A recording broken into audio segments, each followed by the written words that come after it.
Қайырлы күн, құрметті ұстаздар.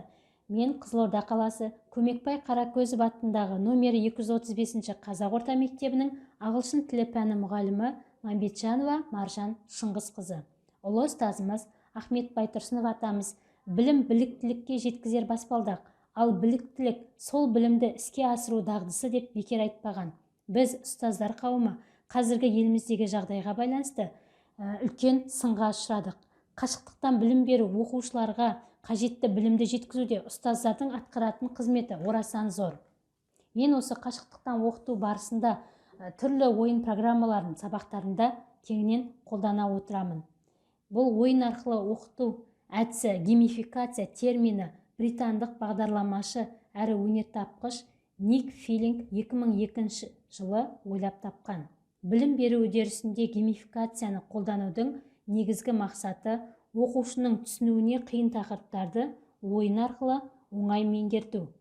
Ағылшын тілі пәнінде интерактивті ойын элементтерін пайдалану арқылы оқушылардың пәнге деген қызығушылығын арттыру мақсатында түрлі қызметтерді қолданамын. Соның ішінде бүгінгі көрсететін әдісім квизис платформасы.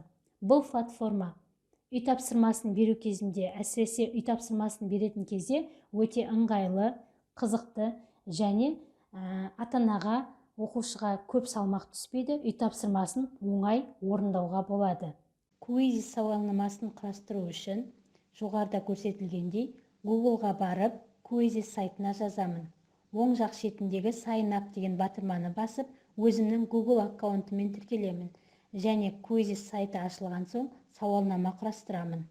Өзімнің күнделікті өтетін тақырыбыма байланысты сауалнаманы құрастырып, аты жөнім жазылады және осы құрастырған сауалнамамды оқушылардың тобына жіберемін. Оқушылар менің квизис сауалнамама тіркеледі де және мен жіберген парольмен кіреді.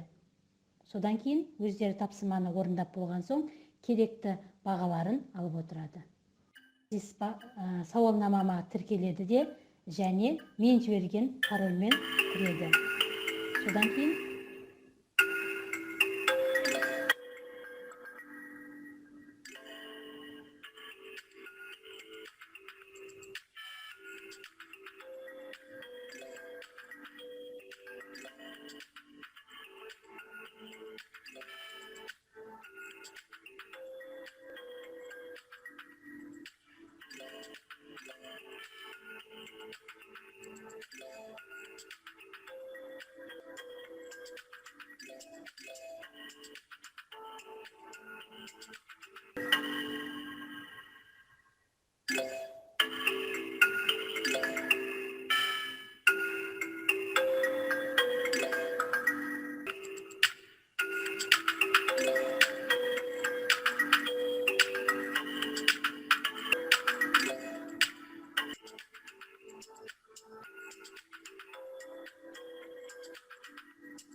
берілген тапсырманы есептер бөліміне кіріп көруге болады. Және байқасаңыздар, алдарыңызда қай оқушы дұрыс орындағаны және қай сұрақтан қате жібергенін көре аласыздар.